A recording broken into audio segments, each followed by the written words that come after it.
कौन नहीं चाहता कि उसका मेंटर एक यूपीएससी रैंकर हो। 2021 के फाइनल रिजल्ट्स में सिविल्स दिल्ली आईएएस के 200 से भी ज्यादा सिलेक्शंस हैं। Guys, I am going to connect you 1-to-1 with civils Delhi rankers for free. There is a link in the description, fill it and schedule a session.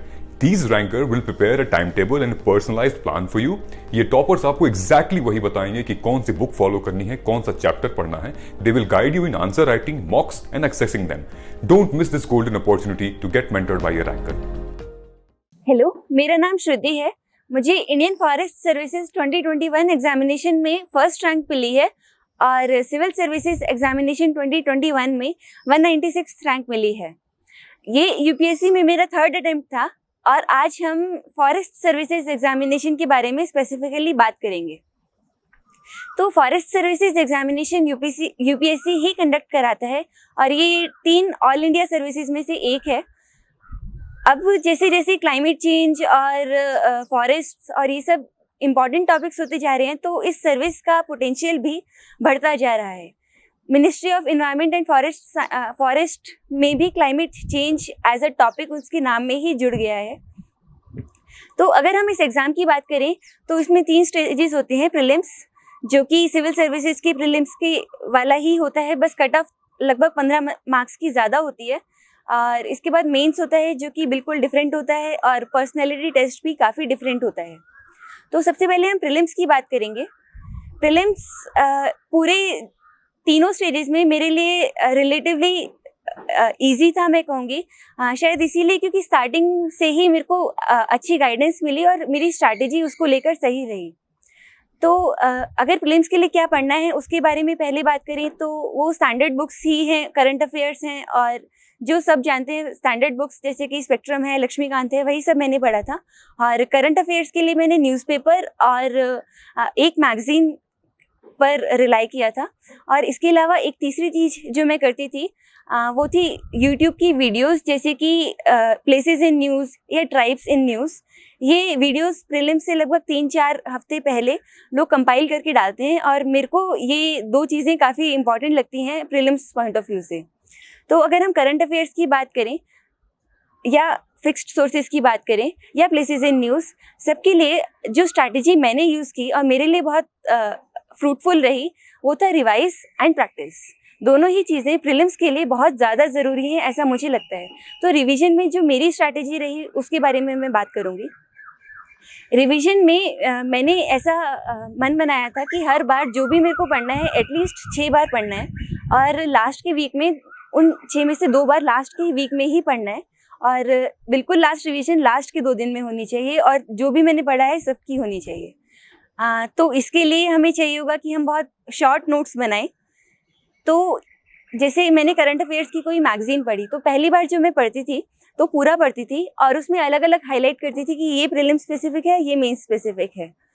आराम से पढ़ के अच्छे से उसको हाईलाइट करती थी। फिर प्रीलिम्स के लिए जब पढ़ती थी तो प्रीलिम स्पेसिफिक एरिया ही पढ़ती थी और इस तरह उसको 2 बार और पढ़ के तीसरी बार में उसके नोट्स छोटी बनाती थी, बहुत छोटे, एक छोटे सी नोट पैड पे बस इतने कि पूरा 1 मंथ का मैगज़ीन 2 पेजेस में कवर हो जाए। उसमें सिर्फ इम्पॉर्टेंट चीज़ें ही लिखती थी, जैसे कि कुछ डेटा है, जैसे राइस एक्सपोर्ट फिगर्स हैं या वीट ग्रोइंग एरियाज़ हैं या कुछ ट्राइब्स हैं या कोई जजमेंट है, आर्टिकल है। इस तरह की जो चीज़ें मेरे को 2 बार में पढ़ के 3 बार में पढ़ के याद नहीं हुई हैं, सिर्फ उनको उस अलग सी नोटबुक में लिखती थी। इसी तरह मैंने स्पेक्ट्रम, लक्ष्मीकांत सबके साथ किया। जो वर्ड्स याद करने में डिफ़िकल्ट हैं उनको अलग से नोट किया। इस तरह से एक पतली सी नोटबुक मेरे पास बनी जिसका नाम मैंने रोज रटो सीरीज़ रखा था और लगभग मैं रोज़ उसको रिवाइज एक बार करती थी। इस तरह से जो लास्ट के 2 दिन होते हैं, लास्ट वीक होता है प्रीलिम्स का, उसमें रिवीजन मेरे लिए पॉसिबल था कि मैं पूरे सिलेबस को 2 बार लास्ट वीक में रिवाइज कर सकूं। तो इस रिवीजन के साथ साथ हमें चाहिए कि हम प्रैक्टिस अच्छी करें, क्योंकि इस सारी रिवीजन के बाद भी जब हम एक्चुअल पेपर देते हैं तो उसमें 50% से ज़्यादा पेपर हम अटेम्प्ट नहीं कर पाते हैं, क्योंकि कुछ ना कुछ ऐसा होता है जो हमने नहीं पढ़ा होता है और हम जब रिवाइज कर रहे हैं तो फिक्स्ड सोर्सेज ही रख पाते हैं। तो जो 50% हमें नहीं आता है, जिसमें हमें गेस वर्क करना है, तो उसके लिए हमें बहुत ज़रूरी है कि हम अच्छे से प्रैक्टिस करें। तो प्रैक्टिस मैंने 2 चीज़ों की, एक प्रीवियस ईयर क्वेश्चंस और दूसरा टेस्ट सीरीज़ जो कि वेरियस कोचिंग इंस्टीट्यूट्स की मार्केट में रहती है। तो टेस्ट सीरीज़ में भी मेरे को स्ट्रैटेजी रिवीजन का वही था कि मैं एक बार टेस्ट देने के बाद जो आंसर्स क्वेश्चंस मेरे गलत हुए उनको फिर से देखती थी और उसमें से भी कीवर्ड्स को फिर से मैं नोट करती थी।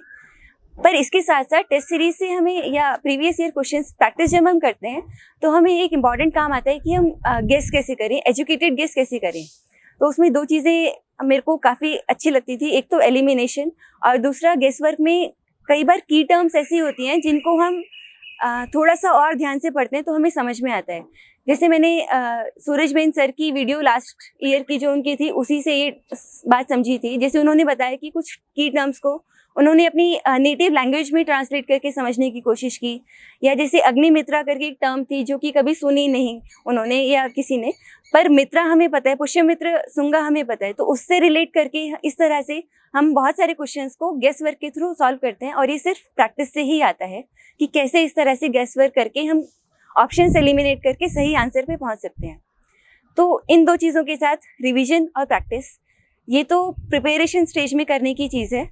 इसके अलावा एग्ज़ाम हॉल स्ट्रैटेजी की मैं अलग से बात करूं प्रीलिम्स स्पेसिफिक, तो उसमें सबसे पहली इंपॉर्टेंट चीज़ तो मुझे लगती है कि बहुत अनप्रिडिक्टेबल होता है यूपीएससी का एग्ज़ाम। कभी जैसे लास्ट ईयर स्पोर्ट्स के बारे में पूछ लिया, इस बार क्वेश्चन का पैटर्न ही चेंज कर दिया जो कि पहले हमने कभी प्रैक्टिस में भी नहीं किया था।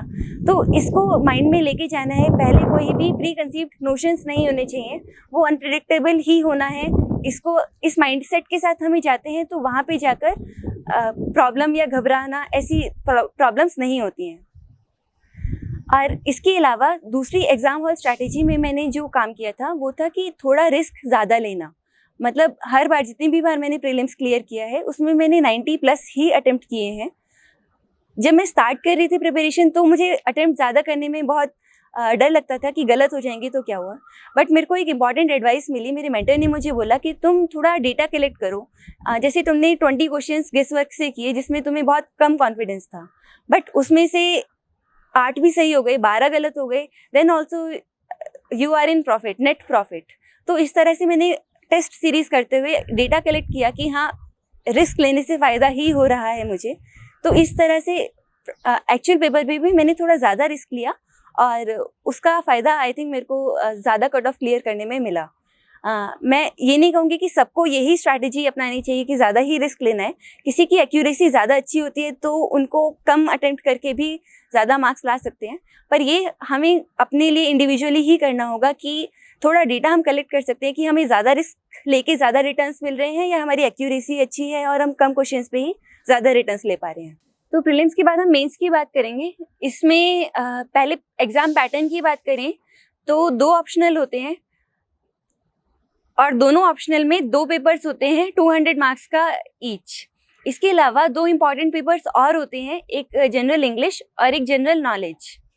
तो उन दोनों का वेटेज मिला के 600 मार्क्स का है और ऑप्शनल का वेटेज मिला के 800 मार्क्स का है। तो वैसे ऑप्शनल पे ज़्यादा ध्यान दिया जाता है फॉरेस्ट्री में, बट हम मार्क्स का डिस्ट्रीब्यूशन देखें तो जनरल इंग्लिश और जनरल नॉलेज भी इक्वली इम्पॉर्टेंट है। और इसके अलावा जनरल नॉलेज के पेपर में मार्क्स की वेरिएशन बहुत होती है, इसीलिए भी वो काफ़ी हद तक ज़्यादा इम्पॉर्टेंट है। तो अगर हम सबसे पहले जनरल इंग्लिश की बात करें तो उसमें इंग्लिश प्रोफिशिएंसी को लेकर मेरे को बहुत ज़्यादा चिंता नहीं थी, क्योंकि English books reading as a hobby मैं काफ़ी समय से कर रही हूँ। पर इसके साथ साथ मैंने फिर भी उसकी ग्रामर को लेकर और उसकी फॉर्मेट्स को लेकर काफ़ी काम किया। एक ग्रामर बुक पढ़ी रेन एंड मार्टिन, उसमें से मैंने लगभग 200-250 ईडियम्स याद किए क्योंकि वो हर साल पूछे जाते हैं। ग्रामर में जैसे एक्टिव टू पैसिव और उस तरह की चीज़ें जो हर साल आती हैं वो कैसे करते हैं वो उस बुक से मैंने पढ़ा, और ये सब मैंने प्रीलिम्स से पहले ही किया था जब मैं बिल्कुल स्टार्टिंग फेज में थी अपने प्रिपरेशन के। इसके साथ साथ मैंने फॉर्मेट्स देखे, लेटर का फॉर्मेट जो हर साल आता है और इस तरह के फॉर्मेट्स देखे। इसके अलावा प्रेसे और कॉम्प्रिहेंशन आता है, तो प्रेसे में जो मुझे लगता है मैंने इस बार अच्छा किया वो मैंने उसको अपने वर्ड्स में लिखा। लास्ट टाइम और उससे पहले मेरे को लगता था कि जो वहाँ से वर्ड्स हैं उन्हीं को उठाकर लिखना है और उन्हीं को बस शॉर्ट करके लिखना है। पर कॉम्प्रिहेंशन में और प्रेसे में मेरे को रियलाइज़ हुआ टॉपर्स की वीडियो सुन के कि हमें उन्हें अपने शब्दों में लिखना होता है, और इस बार मैंने वैसा किया। और मेरे को प्रेसे में एक दिक्कत आती थी कि पूरा एक साथ पढ़ती थी तो उसको 1/3 लेंथ करने में इक्वल डिस्ट्रीब्यूशन नहीं हो पाता था। तो इस बार मैंने उसको स्पेस वाइज डिवाइड किया। जैसे प्रेसे का जो original original piece of work है उसको मैंने देखा कि ओके ये 1 पेज ले रहा है, इसको 1/3 पेज में मेरे को करना है, तो उसको आधे पेज को मेरे को 1/3 के आधे पेज में करना होगा। इस तरह से मैंने उसको सेक्शंस में डिवाइड करके हर सेक्शन को 1/3 लेंथ में किया और उस वजह से काफ़ी ईजीली मैं प्रेसे इस बार कर पाई। तो इंग्लिश के लिए हमें कुछ ग्रामर सेक्शन में पढ़ेंगे तो उसका अच्छा रिटर्न मिलेगा, ऐसा मुझे लगता है।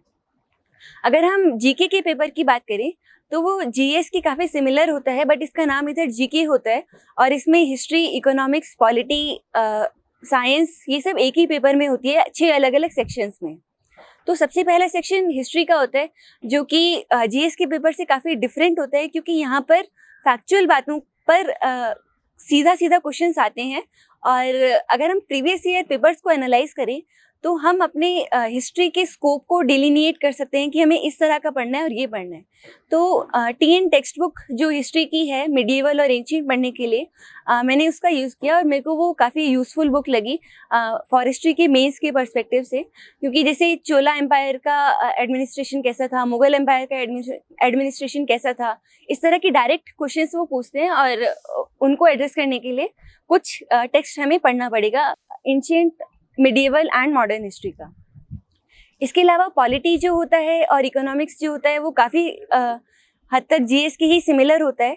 इकोनॉमिक्स में थोड़ा सा कुछ टर्म्स, इकोनॉमिक सर्वे और इकोनॉमिक टर्म्स को अच्छे से पढ़ने की ज़रूरत होती है। इसके लिए जो मैंने बुक पढ़ी थी वो शंकर गणेश करूपिया की एक छोटी सी इकोनॉमिक्स की बुक पढ़ी थी। उसमें उन्होंने ग्लॉसरीज और बुक्स को, इकोनॉमिक्स की टर्म्स को बहुत अच्छे से डिफाइन कर रखा है।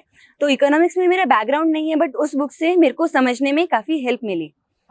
इसके अलावा जो साइंस होता है, साइंस का क्वेश्चन होता है, एक ही क्वेश्चन होता है, उसमें प्रीवियस ईयर्स को क्वेश्चंस को ही अगर हम एनालाइज करें तो काफ़ी बहुत ही टेक्निकल क्वेश्चन वो पूछते हैं और जो साइंस का करंट हॉट टॉपिक होता है उसको लेकर पूछते हैं। जैसे एलईडी को पूछ रहे हैं या स्क्विड को पूछ रहे हैं। इस बार जीरो बजट नेचुरल फार्मिंग पे क्वेश्चन आया था। तो इस तरह के क्वेश्चंस के लिए हमें साइंस का एक पर्टिकुलर मॉड्यूल या करंट अफेयर मैगजीन में से अलग अलग का जो करंट अफेयर मैगजीन्स का जो साइंस एंड टेक सेक्शन होता है उसको अच्छे से पढ़ना पड़ेगा और जो करंट टॉपिक्स हैं उन पर छोटे छोटे नोट्स या उसी बुक में से हाईलाइट करके करने से जो क्वेश्चन आ रहा है उसको करने के चांसेस बहुत ज़्यादा बढ़ जाते हैं। क्योंकि साइंस के क्वेश्चन में वी कैन नॉट ब्लफ कि हम कुछ भी जनरली लिखेंगे और अच्छे मार्क्स मिलेंगे, उसमें हमें स्पेसिफिक फैक्ट्स ही चाहिए होते हैं।